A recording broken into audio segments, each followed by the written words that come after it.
Hello friends, welcome to our channel movie house. आज हम explain करेंगे मूवी पल्प फिक्शन। फिल्म के कुछ सीन आपको ओवरलैप लगेंगे, लेकिन ये खासियत है डायरेक्टर क्विंटन टैरेंटिनो की। तो चलिए शुरू करते हैं। फिल्म एक रेस्टोरेंट के सीन से शुरू होती है। वहाँ एक कपल बैठा है जो कि छोटे मोटे लुटेरे होते हैं। उनका नाम होता है रिंगो और योलांडा। वो एक डिनर टेबल पे बैठे हैं और एक प्लानिंग कर रहे हैं शराब की दुकान को लूटने के बारे में। रिंगो का कहना है कि यह बहुत ही रिस्की है और अभी हम इसके लिए तैयार भी नहीं है। एक बैंक लूटना इससे ज्यादा इजी रहेगा। फिर वह एक आइडिया देता है कि वे रेस्टोरेंट के कस्टमर्स को लूट ले। योलांडा सहमत हो जाती है। तभी वो अपनी पिस्तौल निकालते हैं और शुरू हो जाते हैं। अब फिल्म फ्लैशबैक में जाती है। हिटमैन विंसेंट और जूल्स यूरोप के बारे में बात करते हुए कार में जा रहे हैं और वो फास्ट फूड की चेन के बारे में बात कर रहे थे। बातचीत अचानक फुट मसाज के बारे में शुरू हो जाती है, क्योंकि वो उनके बॉस मार्सलस की पत्नी मिया को फुट मसाज देने के लिए होती है। मार्सलस मिया को फुट मसाज देने के लिए एक दोस्त को खिड़की से बाहर फेंक देता है। उन्होंने ऐसा सुना है। जूल्स हैरान है, लेकिन विंसेंट समझ जाता है कि फुट मसाज सिर्फ पैरों की मालिश नहीं होती है। अब जूल्स और विंसेंट एक अपार्टमेंट के बाहर पहुंचते हैं और अंदर जाते हैं। वहाँ 3 यंग ड्रग डीलरों से बातचीत करते हैं। ब्रेट डरते हुए जूल्स को अपने बर्गर और कोल्ड ड्रिंक लेने देता है, जबकि विंसेंट ब्रीफकेस को ढूंढता है और उसे मिल भी जाता है। उसमें जो उम्मीद कर रहे थे वो ही उसमें होता है। जाने से पहले जूल्स तीनों लड़कों में से एक को गोली मार देता है और ब्रेट पर चिल्लाना शुरू कर देता है। उन्होंने मार्सलस को धोखा देने की नाकाम कोशिश की होती है। जूल्स बाइबल के पन्ना पढ़ना शुरू करता है और जब वह खत्म कर लेता है तो वह ब्रेट को भी खत्म कर देता है, जो वास्तव में जरूरी था। बार में बुच और मार्सलस बॉक्सिंग मैच के बारे में बात कर रहे होते हैं। मार्सलस बुच के साथ मैच फिक्स करता है। वह बुच को पैसे देता है और उसे अपने लिए लड़ने के लिए कहता है और यह कंफर्म करता है कि वह 5वें राउंड में नॉकआउट हो जाएगा।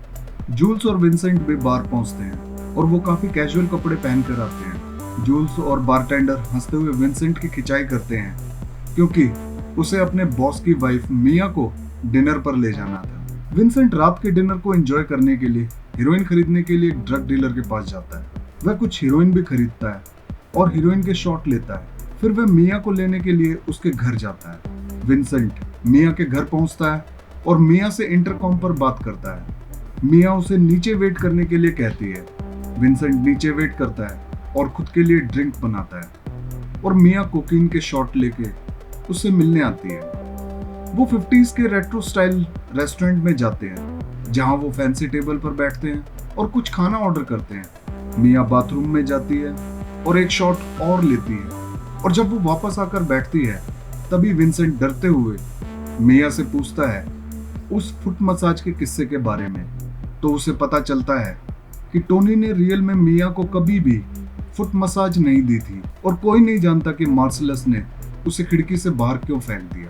फिर एक ट्विस्ट कंपटीशन होता है जिसमें मिया पार्टिसिपेट करने के लिए कहती है। वो मिया के घर वापस आते हैं हाथ में जीत की डांस ट्रॉफी के साथ। मिया म्यूजिक लगाती है और डांस करने लगती है, जबकि विंसेंट बाथरूम में जाता है। बाथरूम में विंसेंट खुद को कंट्रोल में रहने के लिए अपने आप को समझाता है। इस बीच मिया को विंसेंट की हीरोइन मिल जाती है, लेकिन वह उसे कोकीन समझ लेती है। वह उसे सूंघती है और झाग फेंकने लगती है। विंसेंट बाहर आता है और मिया की हालत देखकर बौखला जाता है। विंसेंट एक पागल आदमी की तरह सीधे लांस ड्रग डीलर के घर जाता है और फोन पर लांस को सारी सिचुएशन बताता है। लांस विंसेंट को आने से मना करता है और जल्दबाजी में वो कार सीधे लांस के घर ठोक देता है। लांस चाहता है कि वो वापस चले जाए, लेकिन जब विंसेंट उसे बताता है कि यह मार्सलस वॉलेस की पत्नी है और मार्सलस यह नहीं सुनना चाहेगा कि उसकी पत्नी को मरने के लिए ऐसे ही छोड़ दिया, तो लांस उसे अंदर लाने का फैसला करता है और फिर सभी के बीच चिल्लाने वाला मैच शुरू हो जाता है, क्योंकि सब एक छोटी सी मेडिकल बुकलेट ढूंढते हैं, क्योंकि उन्होंने जाहिर तौर पर ऐसा पहले कभी नहीं किया था। विंसेंट सुई लेता है और 3 की गिनती पर मिया को जोर से मारता है ताकि सुई उसकी छाती में छेद करके उसके दिल तक चली जाए, और लकीली यह काम भी कर जाता है। मिया ड्रामेटिकली उछल के बोलने लगती है और सभी को राहत मिलती है। विंसेंट मिया को वापस घर ले जाता है। दोनों अभी भी सदमे में हैं, लेकिन विंसेंट जब वापस जाने लगता है तो वो एक दूसरे से प्रॉमिस करते हैं कि वे कभी भी मार्सलेस को इस घटना के बारे में नहीं बताएंगे। अगले सीन में बुच का बचपन दिखाया जाता है, जहां उसे अपने फादर के दोस्त कैप्टन कून्स उसे एक वॉच देते हैं जो कि उसके पिता की होती है, और उसे बताते हैं कि वो उनके पिता के साथ POW शिविर में 5 साल से साथ था और अभी छूटा है। बुच वॉच ले लेता है। बुच मार्शलेस को डबल क्रॉस करता है, जो पैसे उसे हारने के लिए दिए गए थे, लेकिन वो मैच जीत जाता है और बॉक्सिंग क्लब के 2 मंजिला खिड़की से बाहर कूदकर भाग जाता है। और वो एक दोस्त के साथ फोन पर बात करता है जिसने बहुत सारा कैश कलेक्ट किया है, क्योंकि फिक्स की खबर मिलते ही हालात उसके कॉम्पिटिटर के साइड में चले गए। बुच खुद पर ही दाव लगाता है। विंसेंट, बारटेंडर, मिया और मार्सलेस एक कमरे में एंटर करते हैं जहां बॉक्सर की डेड बॉडी होती है।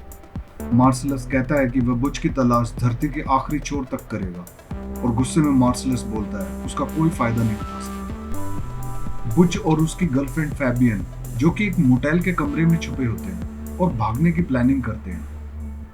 अगले दिन जब बुच अपने सामान को पैक करना शुरू करता है तो उसे अपनी वॉच नहीं मिलती। फैबियन को पूरा यकीन है कि वह उसे लेकर आई थी, लेकिन वो श्योर नहीं है। बुच गुस्सा हो जाता है और उस पर चिल्लाना शुरू कर देता है। वह टीवी उठा के फेंक देता है।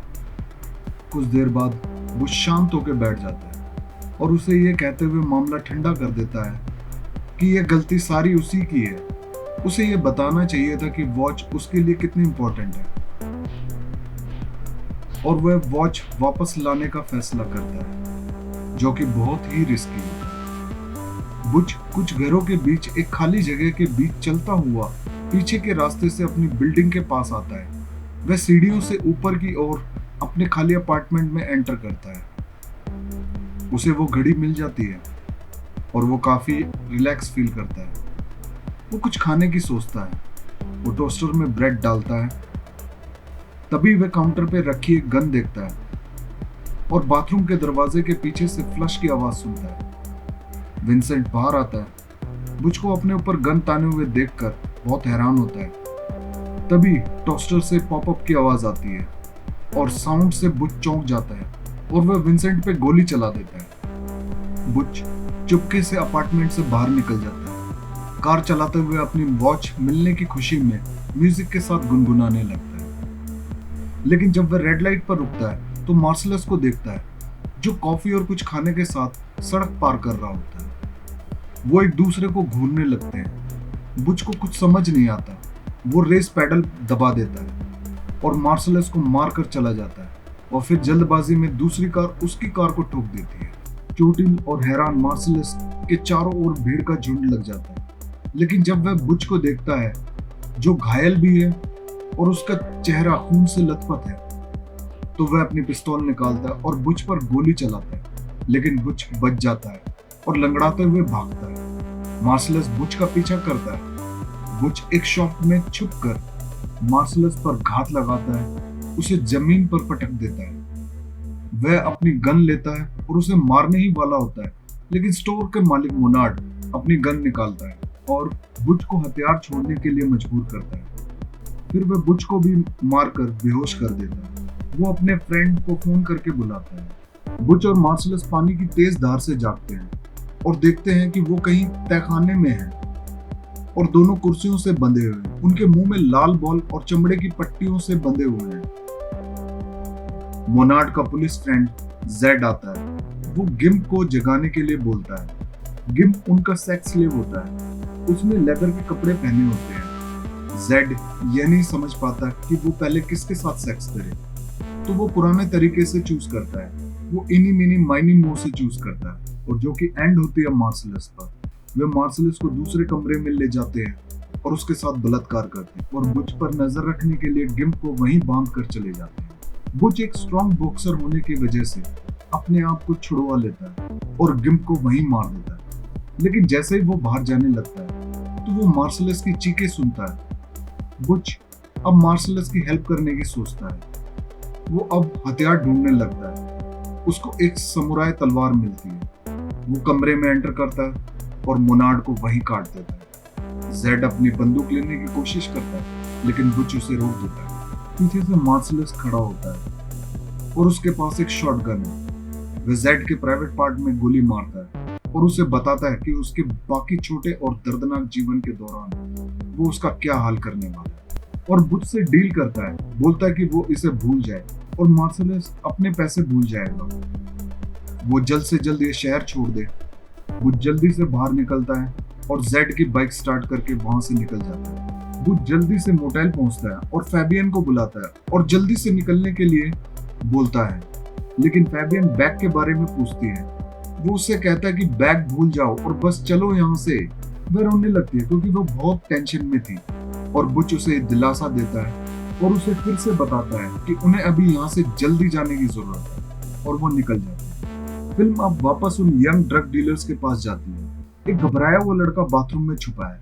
उसके पास एक गन है और वो सुनता है कि जूल्स ब्रैड को बाइबल के भाषण देते हुए। फिर जूल्स ब्रैड को गोली मार देता है। कोने में बैठा मार्विन घबराने लगता है क्योंकि उसके 2 दोस्त मारे जा चुके थे। फिर गन वाला लड़का बाथरूम से बाहर निकलता है और जूल्स और विंसेंट पे अपनी गन से अंधाधुंध फायरिंग कर देता है। उसका हर शॉट चूक जाता है। वो उसे मार डालते हैं। विंसेंट मार्विन से खुश नहीं होता क्योंकि मार्विन उनका मुखबिर होता है। उसने बाथरूम वाले लड़के की इंफॉर्मेशन नहीं दी, जबकि जूल्स आश्चर्यचकित है कि वे लोग अभी भी जिंदा हैं, और जोर देकर कहता है कि उन्होंने जो देखा वह एक मिरेकल था, और वह मार्विन को लेकर वहां से निकल जाते हैं। कार में जूल्स और विंसेंट अभी भी इसी बारे में बहस कर रहे हैं कि वहां जो कुछ हुआ वो एक मिरेकल था या भगवान का काम था। जूल्स इस घटना से इतना प्रभावित हो जाता है कि वो रिटायर होने की बात करता है। विंसेंट मार्विन से उसकी राय पूछने के लिए मुड़ता है, लेकिन वो अपनी गन का सेफ्टी बटन ऑफ करना भूल जाता है और अचानक गोली चल जाती है और मार्विन का भेजा और खून कार में बिखर जाता है। जूल्स अपने दोस्त जिमी को फोन करता है ताकि वे जल्द से जल्द खून से भरी कार रोड से हटा सके। वे जिमी के घर पहुंचते हैं, लेकिन जिमी इस बात से खुश नहीं है कि जूल्स और विंसेंट एक डेड बॉडी उसके घर ले आए। उसे उसकी पत्नी बोनी के आने से पहले घर खाली चाहिए था, जो काम से 1.5 घंटे में वापस आने वाली है, क्योंकि अगर उसे पता चला कि वह इस तरह के काम में शामिल है तो वह उसे तलाक दे देगी, और जिमी उनकी ज्यादा हेल्प भी नहीं करना चाहता। जूल्स मार्शलेस को फोन करता है और मार्शलेस कहता है कि वह वुल्फ को भेज रहा है। तब जूल्स थोड़ा सा रिलैक्स होता है। विंस्टन वुल्फ एक टैक्सीडो में जिमी के घर पहुंचता है। वो एक जुआ पार्टी छोड़कर आया था और तभी काम पर लग जाता है। जिमी, जूल्स और विंसेंट उसे सारी सिचुएशन के बारे में बताते हैं, और वुल्फ जिमी को अपने सभी लिनन के कपड़े और कंबल लाने के लिए कहता है। जिमी मना कर देता है, कहता है कि यह उसके अच्छे कपड़े हैं जो उसे उसकी शादी के तोहफे में मिले थे। वुल्फ जिमी को कैश देता है और उसका मुंह बंद कर देता है। अब वुल्फ जूल्स और विंसेंट को कार साफ करने के लिए कहता है, लेकिन विंसेंट को ऑर्डर लेना पसंद नहीं है। वुल्फ उसे बहुत जल्दी समझा देता है कि अभी वो ही बॉस है, और वो क्लीन करना शुरू कर देते हैं। अब कार चलाने लायक हो जाती है। जूल्स और विंसेंट जिमी के कुछ कपड़े पहन लेते हैं और सच में वे बहुत फनी लग रहे होते हैं। वुल्फ उन्हें मॉन्स्टर जो लेके जाता है, जहां ट्रक्स और कार डिसमेंटल किए जाते हैं मार्विन और कार को निपटारे के लिए। सब काम ठीक से होने के बाद विंसेंट और जूल्स वुल्फ को थैंक्स बोलते हैं। वुल्फ भी उन्हें अपनी गर्लफ्रेंड रकील से मिलवाता है और फिर जल्दी से वो वहां से निकल जाते हैं। जूल्स और विंसेंट कुछ खाने का फैसला करते हैं। जूल्स और विंसेंट खाने की टेबल पर बात करते हैं। जूल्स के लिए मफिन और विंसेंट के लिए बेकन पैनकेक कॉम्बो ऑर्डर करते हैं। जूल्स फिर से मिरेकल की बात पर चर्चा शुरू करता है। वो आश्वस्त है कि उसका जीवन एक मिरेकल के कारण बचा है। वो बोलता है वो इस अंतिम काम को पूरा करने के बाद ये अंडरवर्ल्ड छोड़ देगा और बस वर्ल्ड में घूमने की योजना बनाता है। विंसेंट जूल्स से कहता है कि वह सिर्फ एक चूतड़ बनने जा रहा है, लेकिन जूल्स को लगता है कि ये सब उसकी सोच है। जैसे ही विंसेंट बाथरूम में जाता है, रिंगो और योलांडा अपनी बंदूकें निकालते हैं और रेस्टोरेंट को लूटना शुरू कर देते हैं। वे सभी कस्टमर्स और वर्कर को जबरदस्ती जमीन पर लेटा देते हैं और सबके पर्स लेने लगते हैं। जब रिंगो जूल्स के पास पहुंचता है तो वह उसका पर्स लेता है और फिर उसे ब्रीफकेस खोलने के लिए कहता है। जूल्स मना करता है और बोलता है ब्रीफकेस उसके दोस्त का है, वो इसे नहीं दे सकता। लेकिन जब रिंगो उसे 3 की गिनती में उड़ा देने के लिए धमकी देता है तो वह उसके लिए ब्रीफकेस खोल देता है, जिससे पता चलता है कि उसके अंदर एक चमकदार चीज है। रिंगो का ध्यान हटते ही जूल्स 2 सेकंड में रिंगो को नीचे गिराकर उसके ऊपर गन रख देता है। योलांडा घबराने लगती है और जूल्स पर अपनी बंदूक तानती है। जूल्स रिंगो से बोलता है वो योलांडा को चुप रहने और शांत रहने के लिए कहे। रिंगो ऐसा ही करता है। फिर विंसेंट बाथरूम से बाहर आता है और योलांडा पर अपनी पिस्तौल तान देता है। योलांडा ज्यादा चिल्लाने लगती है, लेकिन जूल्स सभी को शांत कर देता है। फिर जूल्स रिंगो को अपना पर्स निकालने के लिए बोलता है और उसमें जितने भी पैसे हैं उसे रखने के लिए बोल देता है और उन्हें कहता है कि जल्द से जल्द यहाँ से दफा हो जाओ, और वो चुपचाप निकल जाते हैं। विंसेंट और जूल्स बाहर जाने से पहले अपनी बंदूकें अपनी शॉट्स में डाल के निकल जाते हैं। फिल्म अब खत्म हो जाती है। काफी क्रिटिक्स का मानना है कि फिल्म गोल घूम रही है और कोई कहता है कि ये एपिसोड्स है, लेकिन फ्रेंड्स, हॉलीवुड में इसी स्टाइल से फिल्में बनती है। Thanks for watching, please like and subscribe.